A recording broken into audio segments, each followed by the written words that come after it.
Okay, I want you to close your eyes for a second. Well, obviously, keep them open if you're, driving or something. But if you can, just humor me. Hmm. Imagine you're standing at the edge of a forest. A really dense, ancient forest. It's that weird time just before dawn, so everything is gray and misty. Yeah, that eerie quiet. Ahead of you, the path is barely visible. It's all tangled with roots, there's fog everywhere, and you have like zero idea where it leads. It looks dangerous. It looks like the unknown. Exactly. Yellow. Chaos. Now, turn around, look behind you. Behind you is this paved road. It's well lit, smooth, perfectly maintained. The familiar road? You know exactly where that road goes because you've walked it 1,000 times. It's the commute, the weekly meeting, the routine you can do in your sleep. That paved road is what we call comfort. It's the architecture of certainty. Right. And I have to be honest, I love that road. I really do. It feels safe, it pays the bills. But the material we're diving into today starts here to pinpoint this feeling I think we all secretly wrestle with. It's that moment when you're standing on the warm, safe pavement, looking into that scary forest, and you hear this whisper. It just asks a question. And that question is simply, what if? What is? And usually my brain, being the anxiety machine that it is, fills that in with disasters. What if I get lost? What if I trip and look like an idiot? What if I leave the paved road and regret it forever? Right. But today, we're unpacking a really fascinating discussion that argues we've been looking at doubt and success all wrong. It's a powerful reframe. The mission of this deep dive is to explore the intersection of, let's say, ancient wisdom and very modern ambition. The argument is that spiritual people aren't winning because they've, abandoned the world. Right, they didn't all move to a cave. Exactly. They're winning because they engage with the world differently. That is the hook for me, because I feel like I'm constantly torn between two modes. There's hustle mode, where I'm crushing goals but I'm stressed out of my mind. And then there's Zen mode, which sounds nice, but I worry that if I get too Zen, I'll lose my edge. The big question is, can you actually be successful and peaceful? Or do you have to choose? It is absolutely not a zero-sum game. And the answer lies in a concept that might sound, well, a little counterintuitive at first. It's a tool that's both neurological and spiritual. It's called what if yes. What if yes? Okay, let's unpack that. Because to get to yes, we have to talk about doubt. In my world, doubt is a weakness. It's a liability. You're supposed to have unshakable confidence. Fake it till you make it. Totally. You've just bulldozed any negative thought with an affirmation. That is the modern approach, absolutely. We treat doubt like an enemy. We try to crush it or distract ourselves from it. But the ancient view is different. In the Buddhist tradition, there's a Pali word for doubt. Vichikicha. Vichikicha. Sounds like a sneeze. It does a little bit, and technically it is listed as one of the 5 hindrances to clarity. It's an obstacle. But here's the nuance we miss. The Buddha didn't teach his students to suppress doubt. He saw it as having a seed of awakening inside it. Wait, hold on. So doubt isn't just a roadblock, it's a signpost. That seems contradictory. It's a paradox. Think of it like a gate. It blocks the path, yes, but it's also the entry point. There's a famous teaching, the Kalama Sutta. The Buddha tells a village of skeptics, essentially, don't believe anything just because you heard it. Okay. He says, investigate, observe, and analyze. If it agrees with reason and leads to good, then accept it. That sounds like the scientific method, not a religion. It is remarkably empirical. And what that means for us is that doubt is an invitation, a signal to look closer. We have to distinguish between paralyzing doubt, that frozen, I'm not good enough feeling, and what we could call sacred doubt. Sacred doubt, I like that. But what does it look like? Is it just being skeptical? It's less skepticism, more curiosity. Paralyzing doubt asks, what if I fail? And just stops. Sacred doubt asks, is this true? What's really going on here? And it keeps moving. So the practice isn't to get rid of the fear, it's to shift from that shutdown question. Exactly. The shift is to the question, what if yes? Yeah. And to be clear, because I know your skeptic alarm is going off. It is, yeah. This isn't blind optimism. It's not standing at a cliff and saying, what if I can fly? And jumping. Right, because the answer there is what if splash? Gravity doesn't care about your mindset. Precisely. What if yes is a commitment to exploration. It's saying, I'm going to step through this doorway. I don't know what's in the room. It might be messy. But what if walking through it opens up something I can't even see yet? Okay, I'm with you on the philosophy. It sounds beautiful, but I have to ask, is this just poetic fluff? Just say yes to the universe like it's on a throw pillow. Is there actually something happening in the brain when we do this? I'm glad you asked, Because it's not just poetry, it's biology. The research goes deep into the neuroscience of this stuff. Okay, lay it on me. What's happening in my gray matter when I'm freaking out? So when we're in resistance, thinking, no, this is dangerous, or what if I fail, we activate the amygdala. The lizard brain, the fear center. Correct. The threat response. Fight, flight, or freeze. And here's the key. When the amygdala is active, your field of vision literally narrows. It's tunnel vision. Your cognitive options shrink because your brain is just focused on survival. That explains why when I'm stressed before a big presentation, I can't find my keys even when they're in my hand. Exactly. You are cognitively compromised. You're literally dumber when you are afraid. But when we shift to what if yes, when we choose curiosity, we quiet the amygdala and we activate the prefrontal cortex. And that's the CEO of the brain, right? It is. It's responsible for creativity, empathy, problem solving. So quite literally, asking what if yes makes you smarter in that moment. It gives you access to solutions that were biologically unavailable a second ago. That's wild. So being mindful in this way is actually a performance hack. You're getting back to your admin privileges. In a way, yes. And the paradox is the more we entertain yes, the less power no has. Doubt stops being this monster and becomes more of a companion that says, hey, be careful, but let's keep going. I love that. Doubt as a travel companion, not a gatekeeper. We actually have a specific instruction for this, which I wrote down. It said, next time you're pausing before sending a scary email, instead of spiraling into what if I'm wrong, deliberately ask, what if I'm right? And take it one step further, not just what if I'm right, because that can be about ego. Ask, what if this opens a door I didn't even know existed? That's the kicker. What if I'm right is still about being correct.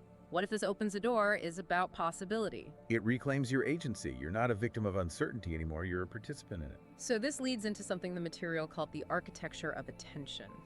This is where things got a little trippy for me, but really profound. Can we break down this mind stream idea? Absolutely. This is the mechanics of how the mind works, according to Buddhist psychology.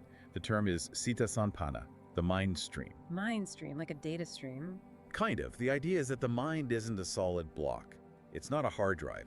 It's a flowing stream, and it's constantly being shaped by whatever it touches. Every thought, every interaction drops into that stream like a colored dye. And usually my stream is dyed with stress, deadlines, and imposter syndrome. It's a muddy river. For many of us, yes.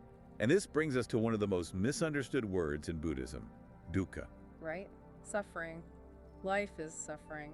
Sounds pretty grim. It does. But a much better translation is unsatisfactoriness or dissonance. Think of a wheel that's slightly off axle. Every time it turns, there's a bump. That bump is dukkha. And it doesn't come from bad things happening, it comes from clinging. Clinging to what? Clinging to how we think things should be. It's the dissonance between reality as it is and reality as my ego wants it to be. Oh, I feel that. That's the I should be further along in my career by now feeling, or this meeting should be going better. Exactly. That gap between is and should is where the suffering lives. Now, the architecture of attention comes in with mindfulness. Mindfulness creates a gap, not between is and should, but between stimulus and response. Okay, can we ground this? What does that look like on a Tuesday afternoon when my inbox is exploding? Let's use an example. A manager has to have a difficult conversation. The stimulus is the employee gets defensive, maybe starts making excuses. Okay, and the habitual response? Usually defense. The manager gets aggressive to assert dominance. Or maybe she just shuts down and avoids the conflict. Right. Fight or flight. The amygdala again. But if she practices this, she creates a gap. She pauses, maybe for just 3 breaths. She notices the heat in her chest, the thought, he shouldn't be talking to me like this. And in that gap, she can drop the should and shift to what if yes? What if yes to honesty here? Exactly. She shifts from ego, I need to win this, to we need to solve this. The conversation is still hard, but now she's aligned. She's responding, not reacting. That's the crucial difference. But there's a trap here, isn't there? Something called spiritual materialism. Ah, yes. A very subtle, very dangerous trap. It's when we use spiritual practices like meditation to build up our ego instead of dismantling it. This is me. I meditate so I can be 10% more productive. Or I'm going to have the longest streak on my meditation app so I can show everyone how chill I am. Guilty as charged for many of us, I think. You're taking tools designed to dissolve the self and using them to decorate the self. Wow. Decorate the self. So how do we avoid just making our ego stronger? By realizing that true mindfulness doesn't serve the ego, it dissolves it. It's not about becoming a better you. It's about seeing through the you construct entirely. Which leads us right into the deep end, emptiness. Now, when I hear emptiness, I think of a void, a vacuum, sadness. But the material says that's not what shunyata means. No, and this is the hardest concept for the Western mind. Shunyata emptiness is actually very full. It means nothing has a fixed, solid, independent existence. Everything is interdependent, a flow. Okay, apply that to my job. My career feels pretty solid. My title feels real. If I lose my job, the consequences are very real. The consequences are real, yes. But your career, Hmm? is it a physical object? Stone? No. It's a series of conversations, choices, emails. It's a flow. It's a verb, not a noun. When you realize your career is empty of fixed essence, it actually lowers the stakes. Because if it's not a solid fortress, then failure doesn't smash it to pieces. Exactly. And failure doesn't annihilate you. And success doesn't define you. They're just weather passing through the sky. You are the sky. That is liberating. It reminds me of that story, the one about the two monks at the river. It's a classic for a reason. Two monks, vows forbid them from touching women. They come to a river and a woman can't cross.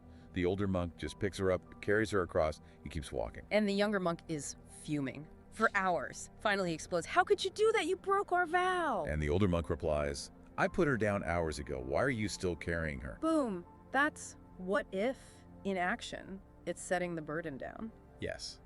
The younger monk was clinging to the should. The older monk said yes to the reality of the moment. A person needed help, and then let it go. He was fluid. I think a lot of us worry that if we let go of that rigidity, we'll just float away. We think the stress is the fuel, but there's this beautiful image of a tree that explains why that's false. It's the ultimate rebuttal. Does a tree choose between its roots and its branches? No, it would die. Exactly. The roots go down into the dark, the soil, that's the spiritual life, the grounding. The branches go up into the sun, producing fruit. That's material success, impact. You need the grounding to support the growth. Material success without grounding is brittle, a house on sand. And spirituality without engagement in the world is just escapism, a seed that refuses to sprout. We have some great concrete examples of this, like the entrepreneur who fires toxic clients. The spreadsheet says no. But because she's coming from a place of what if yes to peace, it clears space for better opportunities. Or the artist who stops chasing the algorithm. He asks, what if yes to creating for myself? And suddenly, his work has magnetism. It has authenticity. It's that paradox again. By stopping the chase, you attract what you are looking for. Because you're vibrating with wholeness, not desperation. People feel that.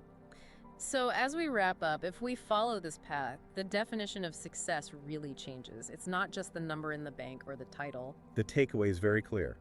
Success is not something you achieve.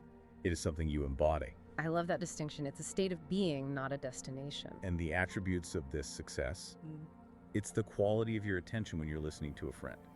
Are you really there? It's the patience you have with yourself when you screw up. It's the courage to invest in a dream with zero guarantee. That is success. A quality of being, not a quantity of having. The material ends with these new questions. I think these are worth putting on a sticky note. What if business could be a vessel for compassion? What if leadership is creating space for others to rise? What if money is not evil, but energy that can serve awakening? These questions shift the entire game. They take us out of that me versus the world mindset. And that brings us right back to where we started, standing at the edge of the forest. The mist, the uncertainty. The path ahead is never going to be as clear as the road behind, but that road only leads to where you've already been. The invitation then from this deep dive is to stand at that edge, feel the fear, acknowledge the doubt, and then gently ask that question. What if yes? What if yes to life, exactly as it is right now? So that's your homework. Today, when you feel that contraction, just try it. Whisper it to yourself, what if yes? And see what door opens. The greatest success isn't in the distance. It's in the courage to take that one step. Thanks for diving deep with us today. Now ask yourself, what will you say yes to next? We'll catch you in the next deep dive.